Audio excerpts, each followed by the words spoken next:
গত রাতে কুয়েটের security in charge বাদী হয়ে অজ্ঞাত 400 থেকে 500 জনের নামে খানজাহান আলী থানায় মামলা করেন। এছাড়া 6 দফা দাবি না মানায় প্রশাসনিক সহ সব একাডেমিক ভবনে তালা ঝুলিয়ে দেন আন্দোলনকারীরা। সিন্ডিকেট সভায় 28 ফেব্রুয়ারি পর্যন্ত ক্লাস পরীক্ষা বন্ধ ও দোষীদের খুঁজতে কমিটি গঠন করা হয়েছে।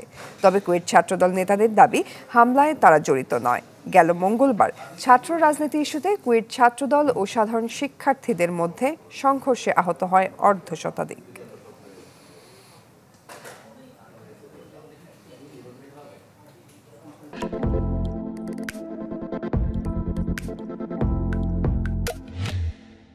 দর্শক, এই বিষয় নিয়ে আরো বিস্তারিত খবরাখবর জানাতে খুলনা প্রকৌশল ও প্রযুক্তি বিশ্ববিদ্যালয় থেকে আমাদের সাথে সরাসরি যুক্ত হচ্ছেন সহকর্মী মামুন রেজা। মামুন, ইতোমধ্যে মামলা হয়েছে 400 থেকে 500 জনের বিরুদ্ধে, বিস্তারিত জানাবেন আর কি আছে?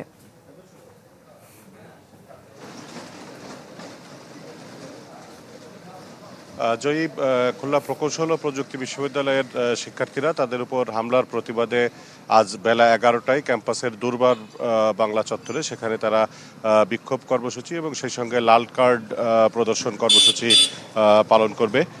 এতে সাধারণ শিক্ষার্থী যারা রয়েছে তারা অংশগ্রহণ করবে বলে জানিয়েছেন। আর কুয়েটের পরিস্থিতি আপাতত শান্ত রয়েছে।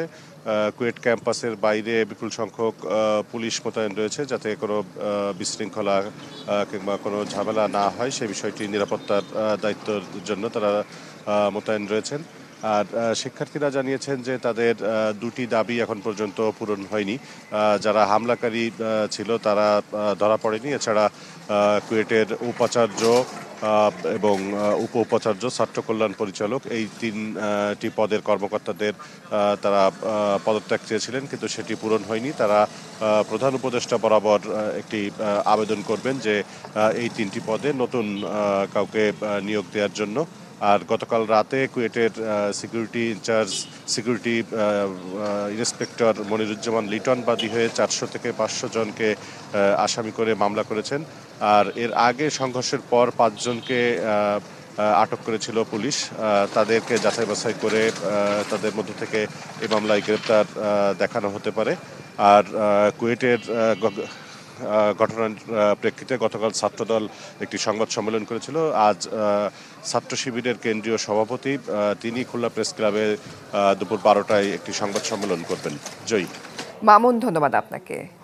দর্শক, খুলনা প্রকৌশল ও প্রযুক্তি বিশ্ববিদ্যালয় থেকে যুক্ত হয়েছিলেন সহকর্মী মামুন রেজা।